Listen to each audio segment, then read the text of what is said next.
In Turkey lives the most remarkable painter, Eşref Armağan, an artist born without eyes.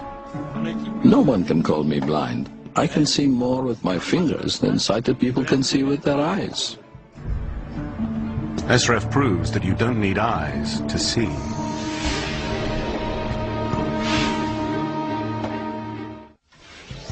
At the University of Toronto, perception and cognition psychologist Dr. John Kennedy is investigating the abilities of an astounding man, Eşref, the blind painter. Eşref is a blind man who has been drawing pictures since he was a child. He draws astonishingly well. Many people would say he draws better than many sighted people. Eşref lives in Turkey.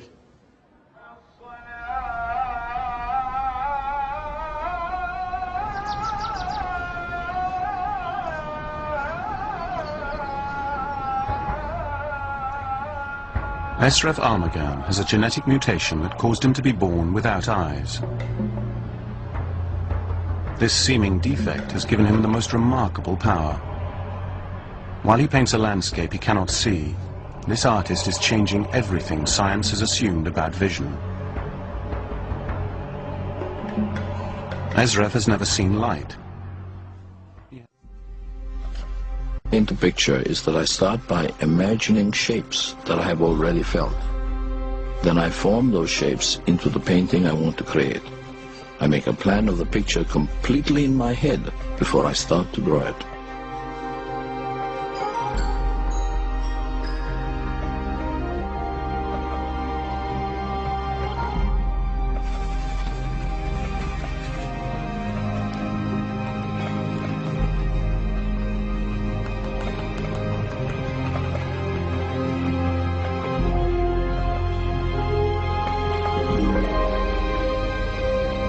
What's astounding about Eşref's paintings is his use of color, shadow, and composition. And most importantly, perspective. The way he draws objects receding into the distance. It is not meant to be possible to paint such recognizable and well-composed images without eyes. At Harvard Medical School's Neurology Center, scientists are mystified by Eşref's abilities. They want to scan his brain in order to find out how he does it. Eşref is doing something that we thought was locked in the visual brain and was only possible if you had visual input. And it's the way Eşref grapples with three-dimensional space that has the scientists particularly excited. But Eşref wishes that people would pay more attention to what he paints, not how he can paint. He wants to be known as a great artist in his own right. I want to be remembered as a person who was able to see the world with their fingertips. I want to be remembered for my art. But for now, he's agreed to help the scientists. And Dr. Kennedy has devised a most ambitious experiment. He wants to find out if Eşref truly understands perspective. And my experiment is going to be asking Eşref to draw a particular building in Florence, in Italy, that was the source, the origin of the discovery of perspective, how we show depth in pictures. In 1413, Filippo Brunelleschi stood on the steps of the Duomo, the great cathedral he designed and built. He looked across the square at the baptistry, an octagonal Roman structure. It was this building that finally unveiled to him the equation for perspective. The complex geometry makes it extremely difficult to draw, even if you can see.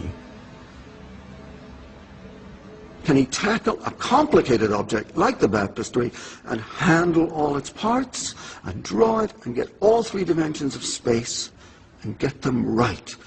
If he can, this man is astounding. Eşref, the blind painter, has arrived in Boston. He's agreed to meet the world-renowned neurology team at Harvard. They're amazed by him and want to know how a man without eyes can paint such incredible pictures using scale and perspective.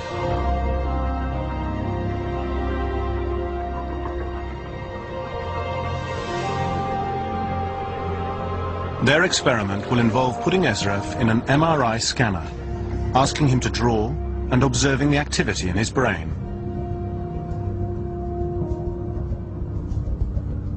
Eşref must remain as still as possible so they can get a clear image of his brain. As he draws a picture, the scientists are riveted by what they see on the monitors. Regions of his brain that shouldn't have any activity due to his blindness react in an extraordinary way. The visual parts of the brain, the ones that for normal sighted people light up like Christmas trees when we're looking at things, those became alive and excited and incredibly dynamic whenever Eşref was thinking of drawing in perspective. What Eşref's MRI results reveal is something groundbreaking. Eşref's brain shows us that vision involves more than just the information brought in through our eyes. Vision, it turns out, also involves our ability to understand space. Bravo! What Eşref is showing us is that we misunderstood vision. So we thought pictures are creatures of vision because they're dealing with distance and direction and angle. And now we realize all of those things are available to touch as well. And so we can have tactile pictures as well as visual pictures.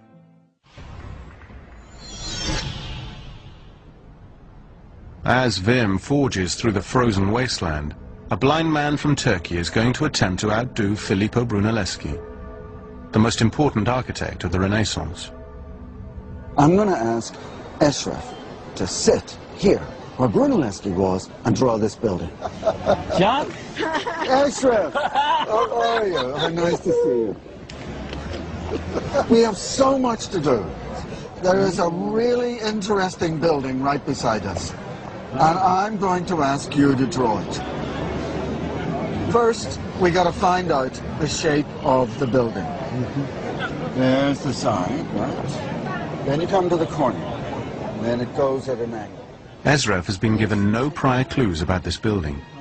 He's entered into this experiment without knowing what he was going to be asked to do. What Eşref must do is draw the sides of the baptistry upwards and downwards so that the lines converge on the horizon. This is what Brunelleschi did, and this is what even now most sighted people get wrong.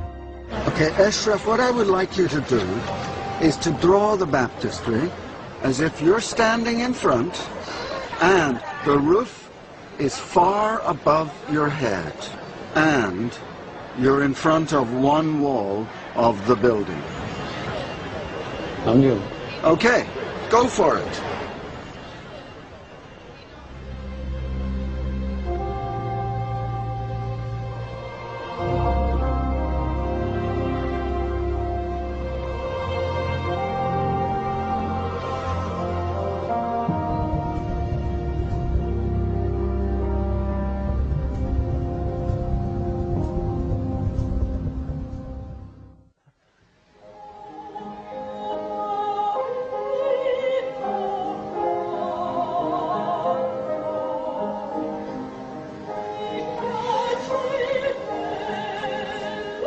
For Eşref, this is the moment of truth. He must draw the bottom two lines converging upward towards the top.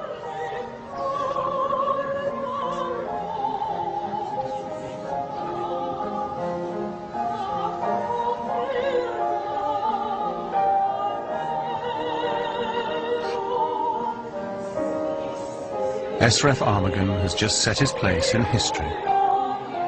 He has outdone Filippo Brunelleschi, a Renaissance master. Okay.